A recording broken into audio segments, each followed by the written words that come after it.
अति का भला न बोलना, अति की भली न चूप, अति का भला न बरसना, अति की भली न धूप। परेश ने कबीर साहब को उद्धृत करते हुए पूछा है कि पता कैसे चलेगा कि मैं अति पार कर चुका हूं। मुझे लगता है कि जब सही कर्म की भी बारी आती है तो मैं ऐसे दोहों का सहारा लेकर अपने आप को रोक लेता हूं, और जब पुराने ढर्रों पर चलता हूं तो न दोहे याद आते हैं न रुकना। कृपया कुछ कहें। प्रणाम।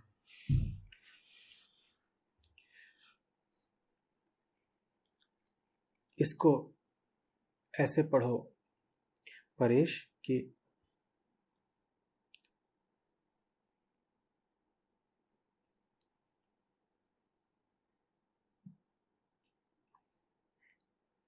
अहम का भला न बोलना, अहम की भली न चूप।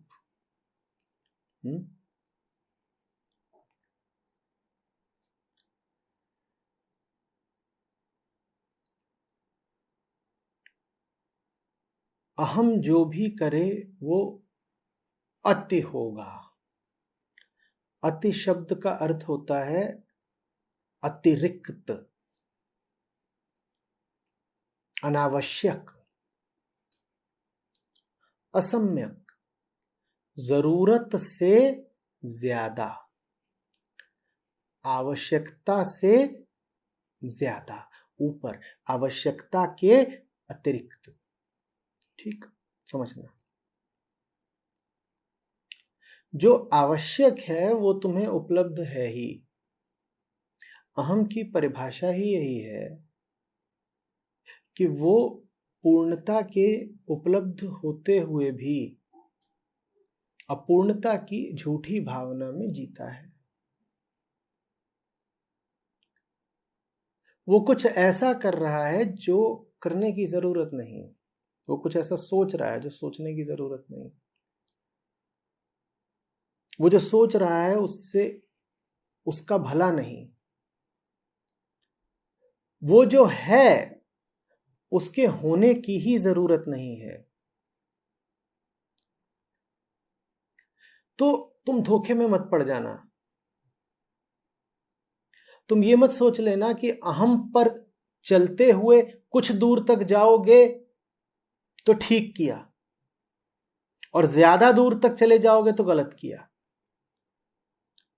इस दोहे का बड़ा विकृत अर्थ किया गया है आम जनों द्वारा। समझना, लोग सोचते हैं कि वो जो कुछ भी कर रहे हैं बस उसको जरा बांध कर करें, संयम में करें, सीमा में करें तो ठीक है।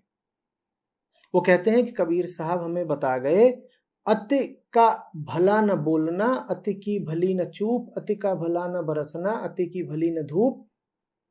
तो उन्होंने अस्वीकार किया है, नकार किया है अति का।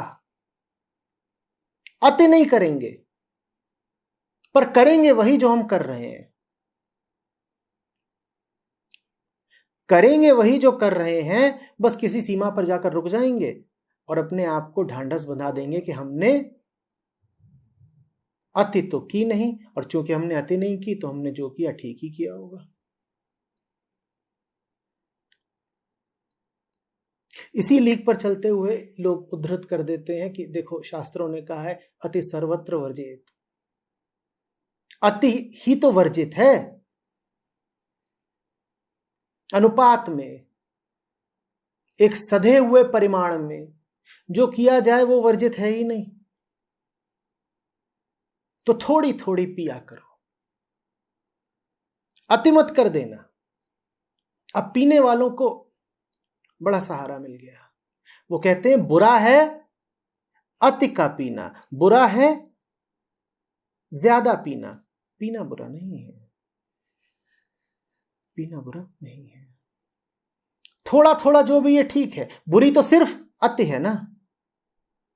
थोड़ी हिंसा भी ठीक है, थोड़ी ईर्ष्या भी ठीक है, थोड़ा कलह क्लेश भी ठीक है।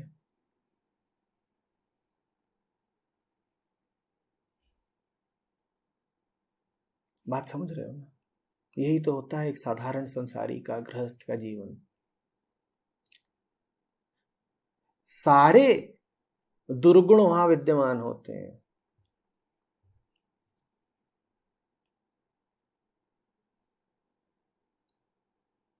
हर वाहियात वस्तु मौजूद होती है, पर थोड़ी थोड़ी।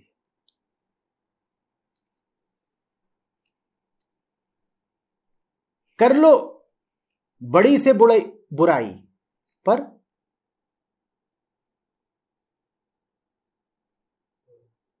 थोड़ी सी करना।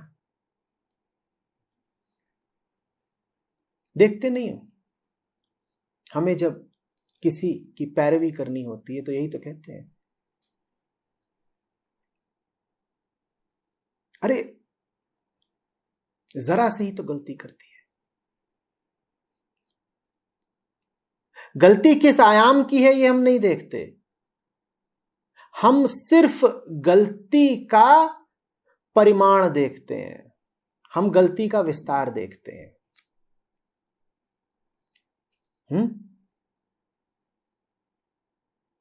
तुम्हारे सामने एक आंकड़ा लिखा हुआ है, आंकड़ा है 2 3 4 5 6। आंकड़ा क्या है? 2 3 4 5 6। तुम 6 को 9 बना दो, ये ज्यादा बड़ी गलती है या 2 को 3? बोलो।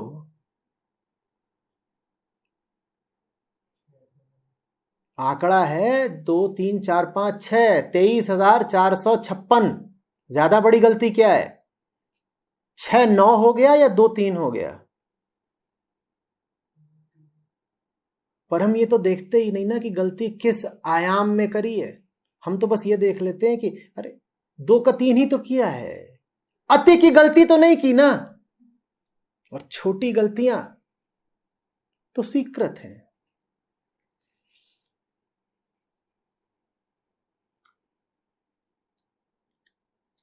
तेईस 456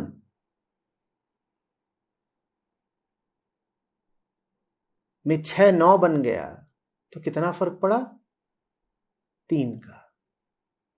और 23,456 में 2 3 बन गया तो कितने का फर्क पड़ गया?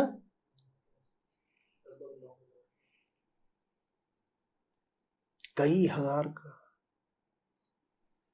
पर हम कहेंगे छोटी ही तो गलती करी, 2 का 3 कर दिया। बड़ी गलती क्या है? 6 का 9 बना दिया।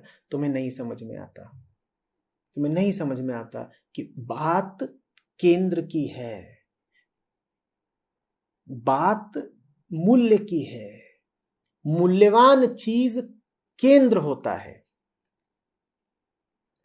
बात यह नहीं है कि कितना किया, बात यह है कि कहां से किया। बात यह नहीं है कि कितना बदल डाला, बात यह है कि किसको बदल डाला। पिछलग्गू संख्याएं हैं, उनको तुम बदल डालो, कोई फर्क नहीं पड़ता।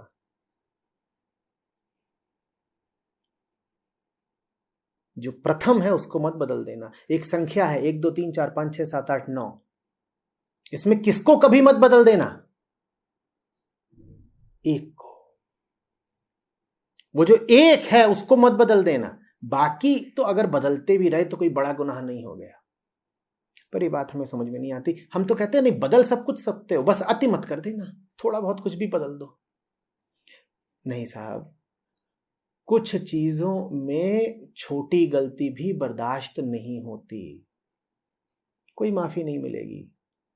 और बहुत चीजें ऐसी मूल्यहीन होती हैं कि उनमें तुम छेड़खानी करते रहो, कोई फर्क नहीं पड़ता। संख्या है 1 2 3 दशमलव 4 5 6 7 8 9, दशमलव के बाद जो कुछ लिखा है उसमें तुम छेड़खानी करते रहो, कोई फर्क पड़ता है?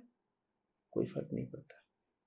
पर हम तो एक ही नियम सब जगह लगा देते हैं। नियम हमारा यह है कि अति मत कर देना, थोड़ी बहुत छेड़खानी कर लो।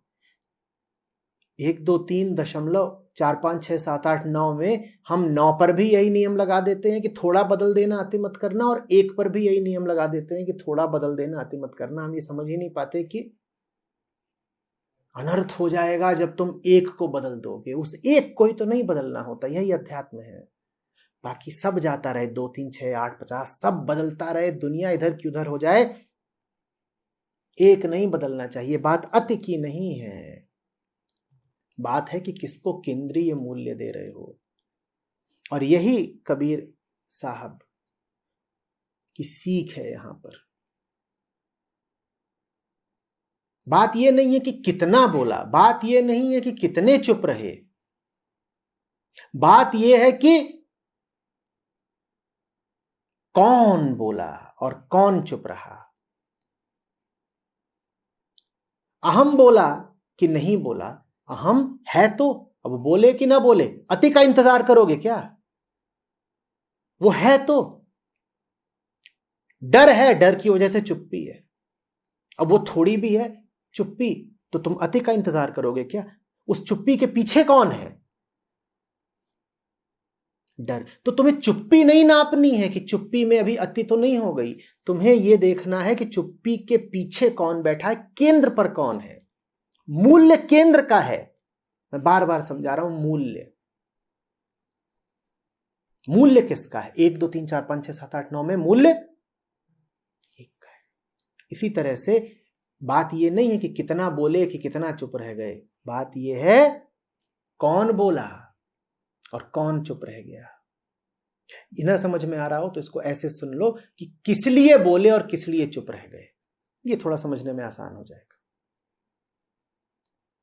लालच के मारे बोले तो थोड़ा भी काहे को बोले, और प्रेम के मारे अगर बोल रहे हो तो अरे बोलते जाओ, अति की तुम चिंता ही मत करना। कबीर साहब का पूरा वांग्मय देखो, साहित्य देखो, उन्होंने कभी स्वयं कहा क्या कि अरे मैं अति करे दे रहा हूं? इतने दोहे भी कोई बोलता है कभी? पर जो फीता लेकर के तुम नापते हो अति को, उस फीते पर तो तुम्हें यही दिखाया जाएगा कि स्वयं कबीर साहब ने भी अति कर दी। मानवता के इतिहास में किसी एक स्रोत से इतने श्लोक कभी आए जितने श्लोक कबीर साहब से आ गए? बोलो। तो ये तो अति हो गई ना, अति का भला ना बोलना। अरे साहब आपने इतना क्यों बोला? देखो अपनी दुर्मति को, तुम तो जो हिसाब लगा रहे हो, तुम तो कबीर साहब पर भी आक्षेप कर दोगे। अगर सही जगह से बोल रहे हो तो जितना बोलना है उतना बोलो। अति का अर्थ परिमाण, विस्तार नहीं है। बात विस्तार की नहीं है, बात गुण की है। बात किसकी है? गुण की है, क्वांटिटेटिव नहीं है, क्वालिटेटिव है। अति को संख्या से और वजन से मत तोल लेना, बात जरा आगे की है। ध्यान में चुप बैठे हो और बुद्ध हैं, और वटवृक्ष के नीचे महीनों की चुप्पी है कि और कोई साधक है कि योगी है, ऋषि है, मुनि है, महावीर है, और चुप है, एकांत में है। तो तुम्हें क्या लग रहा है कबीर साहब उनसे कहने जाएंगे अति की भली न चुप? बोलो, कहने जाएंगे क्या? बात चुप्पी की नहीं है। यहां पर अति का अर्थ है वो जो अतिरिक्त है, अर्थात अहंकार है। अति माने वो जो गैर जरूरी है। कब कहते हो किसी चीज की अति हो गई? जब तुमने वो कर दिया जो अनावश्यक हो, तब कहते हो ना कि ये तो अति है। अति समझ रहे हो? जो कुछ भी आत्मा के अलावा है वो कहलाता है अनावश्यक, क्योंकि सत्य और आत्मा मात्र ही आवश्यक है। उनके अलावा जो कुछ है उसे जानना कि ये तो अति है। समझे? बात मैं फिर समझा के कह रहा हूं, बात इसकी नहीं है कि किसी रास्ते पर जा रहे हो और 1.5 मील चले गए तो ठीक किया, और 2.5 मील चले गए तो अति कर दी। तुमने अर्थ कुछ ऐसा ही लगा रखा है कि रास्ते पे जा रहे हैं, 1.5 मील चले गए तो ठीक है, सम्यक है, और 2.5 मील चले गए तो अति हो गई ना। अति का अर्थ है रास्ता ही गलत चुन लिया। जब रास्ता गलत चुन लिया तो उसको जानना कि अति हो गई। और अगर रास्ता सही है तो चलते जाओ भाई, मंजिल तो वैसे भी अनंत पर बैठी है, तुम्हें कौन रुकने को बोल रहा है। ये बात समझ रहे हो। अति इसमें नहीं है कि 1.5 मील की जगह 2.5 मील क्यों चले गए। अति यह है कि सही रास्ते के उपलब्ध होते हुए तुमने गलत रास्ता क्यों चुन लिया। जब सही मौजूद हो फिर भी तुम गलत का आविष्कार कर लो तो इसको कहते हैं अति।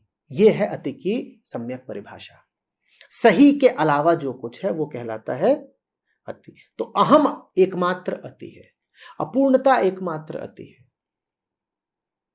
समझे, बात आ रही है समझ में।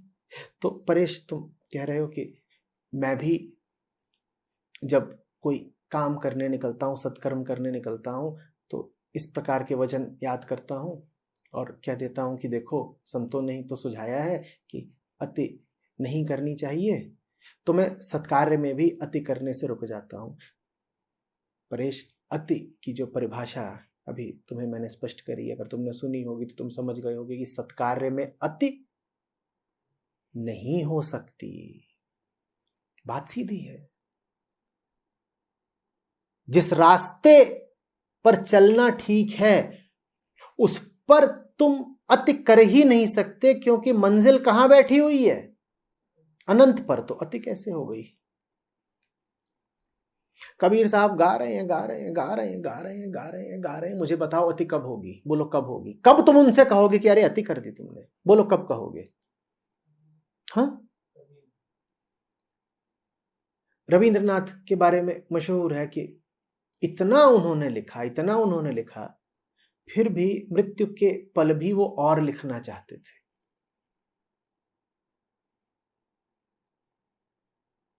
तुम समझा लेते उनको, तुम कहते अति कर रहे हैं आप, इतना तो लिख चुके हैं, अभी और लिखेंगे क्या। नहीं, सृजनात्मक काम की कोई अति नहीं होती, भागवत भजन की कोई अति नहीं होती, प्रेम की कोई अति नहीं होती।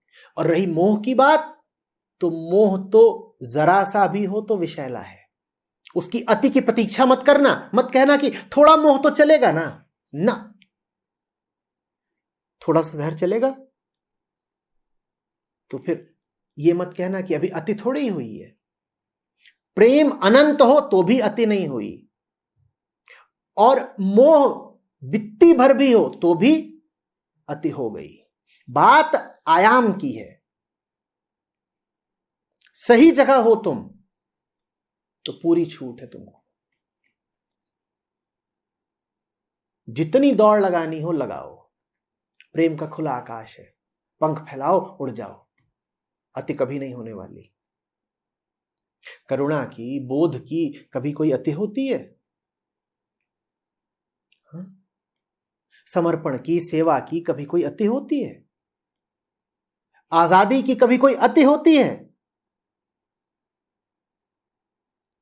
ये अंतर साफ साफ समझ लेना। जो सही है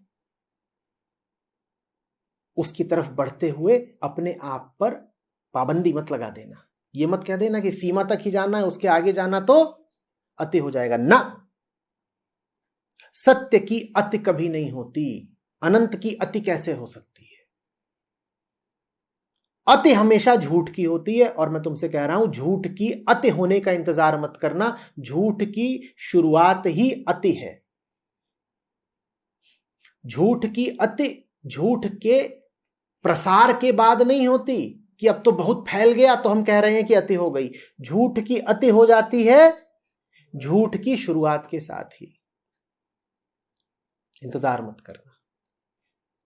तो तुमसे दो बातें कही, सच की अति होती नहीं और झूठ की अति सदा है। ये बात फिर तुमसे कह रहा हूं कि संख्या की नहीं है, अनुपात की नहीं है, फैलाव की नहीं है, परिमाण की नहीं है, विस्तार की नहीं है। ये सारी बात आयाम की है। केंद्र की है। किसकी बात कर रहे हो? कौन बात कर रहा है?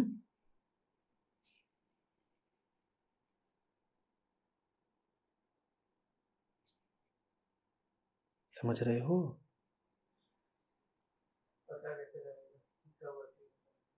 भय है तो अति हो चुकी, भय है तो अति हो चुकी, क्योंकि भय अतिरिक्त है, भय अनावश्यक है। जो कुछ भी अनावश्यक है उसकी अति हो गई। अनावश्यक की शुरुआत ही अति है। बीज वृक्ष बन जाए तब अति नहीं हुई, बीज का होना ही अति है, क्योंकि वो बीज ही अनावश्यक था। जो अनावश्यक है वही अति है।